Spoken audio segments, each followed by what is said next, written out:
Aku Akmal. Aku Maul. Yuk kita belajar bareng tentang presentasi yang efektif.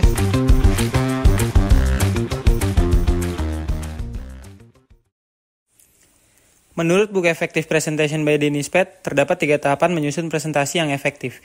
Yang pertama perencanaan, yang kedua persiapan, dan yang ketiga presentasi.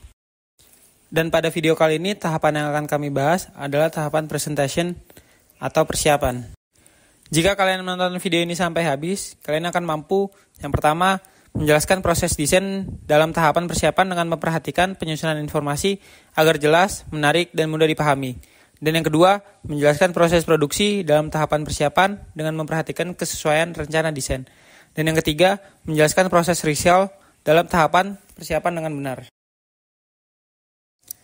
Nah, pada video kali ini yang akan kami bahas adalah yang pertama desain, yang kedua production, dan yang ketiga rehearsal. Setelah membuat rencana presentasi dengan matang, kini saatnya memasuki tahap penting berikut atau tahap persiapan.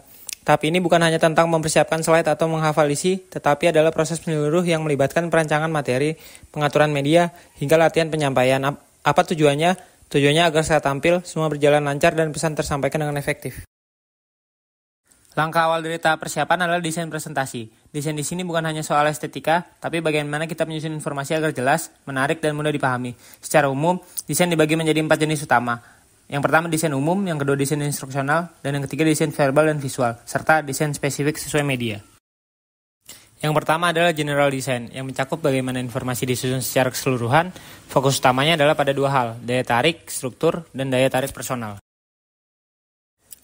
Daya tarik struktural berarti kita menyusun konten secara logis. Dari hal yang umum ke hal yang spesifik, dan dari konteks ke inti, kita menyisipkan pengantar, menyusun informasi dalam bagian-bagian kecil, dan menutupnya dengan ringkasan yang memperkuat pesan utama. Sementara itu, daya tarik personal lebih bersifat emosional. Di sini kita berusaha menjangkau audiens secara manusiawi dengan menyebutkan tujuan presentasi sejak awal, menggunakan contoh yang dekat dengan kehidupan mereka, dan menghindari penyampaian dari sudut pandang yang asing. Kita ingin audiens merasa presentasi ini tentang mereka dan untuk mereka. Desain instruksional, yaitu bagaimana materi disusun agar mendukung proses belajar. Aspek pertama dalam mendesain instruksional ada perhatian. Presentasi yang datar dan monoton akan cepat dilupakan, maka kita harus menciptakan variasi dalam nada bicara dan kecepatan penyampaian. Bahkan dalam visual yang ditampilkan, warna, ukuran, bentuk, dan animasi bisa saling kita manfaatkan untuk menjaga fokus audiens kita. Lalu ada persepsi. Persepsi bersifat selektif dan terstruktur. Artinya, otak audiens tidak bisa menerima semua informasi sekaligus. Kita harus menuntunnya, gunakan simbol, panah, warna, kontras, dan kata-kata penekanan untuk menunjukkan hal-hal yang penting. Jangan tampilkan semuanya dalam satu waktu, berikan ruang bagi otak untuk memproses. Kemudian daya ingat. Informasi akan lebih mudah diingat ketika memiliki makna bagi audiens. Jadi, hubungkan materi baru dengan hal yang sudah dikenal. Gunakan pengulangan, pertanyaan, pengarahan, atau kerangka visual seperti bagan dan peta konsep. Terakhir ada konsep learning. Terkadang satu gambar lebih kuat dari 1000 kata, tetapi gambar yang salah justru membingungkan. Gunakan gambar yang relevan, sederhana, dan tunjukkan baik contoh maupun non-contoh agar konsep menjadi lebih jelas. Selanjutnya verbal dan visual design. Pada tahap persiapan, salah satu komponen penting adalah bagaimana kamu mengemas pesan melalui kata-kata dan tampilan visual. Keduanya harus saling mendukung, bukan malah bersaing. Mari kita bahas satu persatu, dimulai dari desain verbal. Desain verbal berfokus pada cara kita menyampaikan pesan melalui bahasa. Pesan yang baik bukan hanya benar secara isi, tetapi juga mudah dimengerti dan enak didengar. Berikut ini beberapa paduan menyusun pesan verbal yang efektif. Yang pertama, gunakan bahasa sehari-hari yang akrab di telinga audiens. Hindari istilah teknisi yang tidak umum kecuali kamu sudah menjelaskannya terlebih dahulu. Yang kedua, susun kalimat secara ringkas dan jelas. Kalimat panjang dan berbelit akan membuat audiens kehilangan fokus. Yang ketiga, gunakan gaya bertutur yang mengalir, seolah-olah kamu sedang berbicara langsung bukan membaca naskah. Yang keempat, perkuat pesan dengan ilustrasi verbal. Gunakan contoh nyata, analogi, atau cerita pendek yang relevan dengan topik. Yang kelima, tambahkan sentuhan personal dan empatik. Audiens akan lebih mudah terhubung jika merasa kamu memahami sudut pandang mereka. Dan yang terakhir, gunakan humor yang ringan jika sesuai, tapi pastikan tidak menyinggung atau membingungkan. Nah, kalau verbal adalah isi pesan, maka visual adalah wajahnya. Tampilan visual yang bersih dan tertata akan membantu audiens memproses informasi lebih cepat dan nyaman.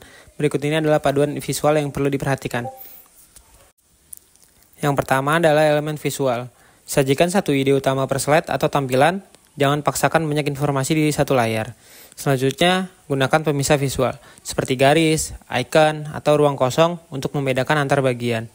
Selanjutnya, gunakan gambar, atau ilustrasi yang relevan, jadi bukan hanya sekedar hiasan saja. Dan yang kedua adalah font. Gunakan ukuran minimal 18 untuk teks utama dan lebih besar untuk judul.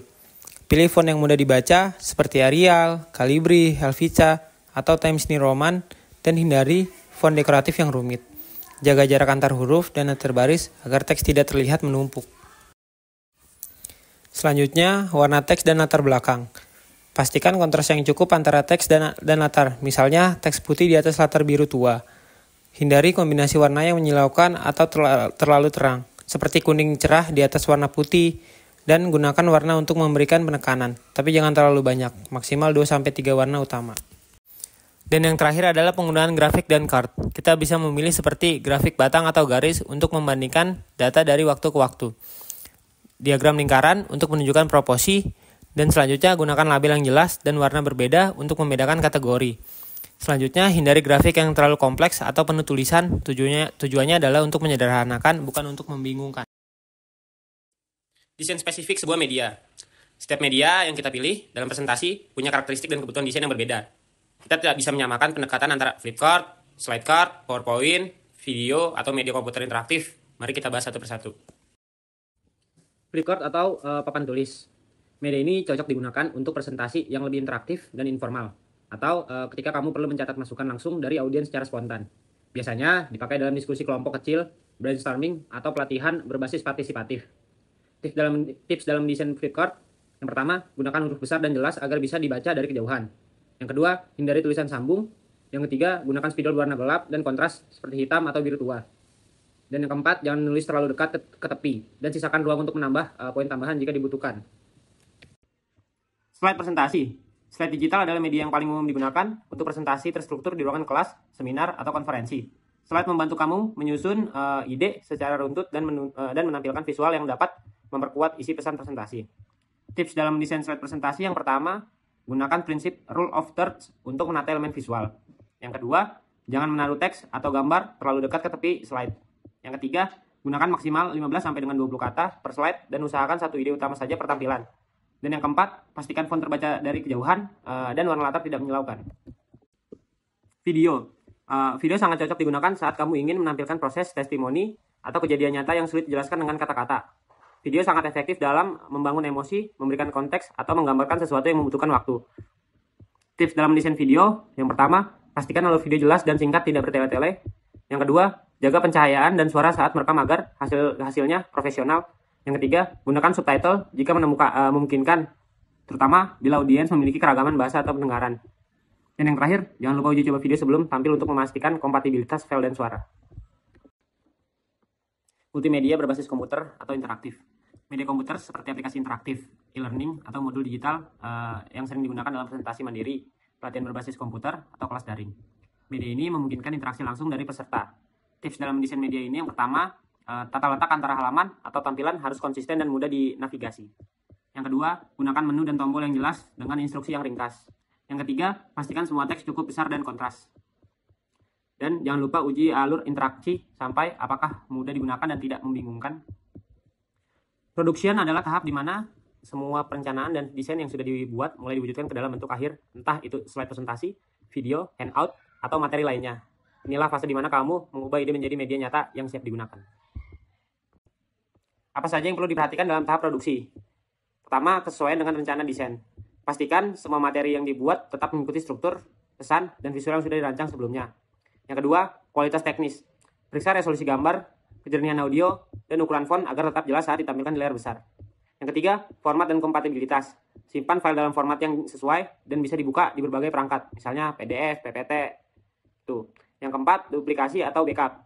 Siapkan salinan file di flash disk, cloud, atau cetak jika perlu, untuk menghindari masalah teknis. Rehearsal. Latihan sebelum tampil. Rehearsal adalah tahap latihan sebelum tampil. Ini bukan soal menghafal seluruh isi presentasi, melainkan memastikan bahwa alur, penyampaian, dan penggunaan media berjalan lancar dan percaya diri. Latihan juga membantu kamu mengantisipasi kehambatan, memperbaiki transisi, dan mengukur durasi secara realistis. Apa saja yang perlu dilakukan dalam tahap rehearsal? Yang pertama, latih presentasi dengan materi dan alat bantu asli. Gunakan laptop, pointer, atau slide yang akan kamu pakai saat tampil nanti. Yang kedua, simulasikan suasana nyata. Jika memungkinkan, berlatihlah di ruang yang mirip atau bahkan di lokasi presentasi sebenarnya. Yang ketiga, rekam dan evaluasi. Tonton ulang rekamanmu untuk melihat gestur, kecepatan bicara, dan kejelasan penyampaian. Yang keempat, minta masukan. Ajak teman atau mentor untuk menilai dan memberi saran yang membangun. Yang kelima dan yang terakhir, siapkan rencana cadangan. Jika ada gangguan teknis, kamu harus tahu apa yang harus dilakukan tanpa kehilangan fokus.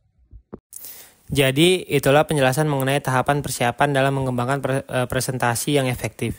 Tahapan selanjutnya yaitu tahapan presentasi akan dijelaskan di video selanjutnya. Terima kasih dan sampai bertemu di video selanjutnya.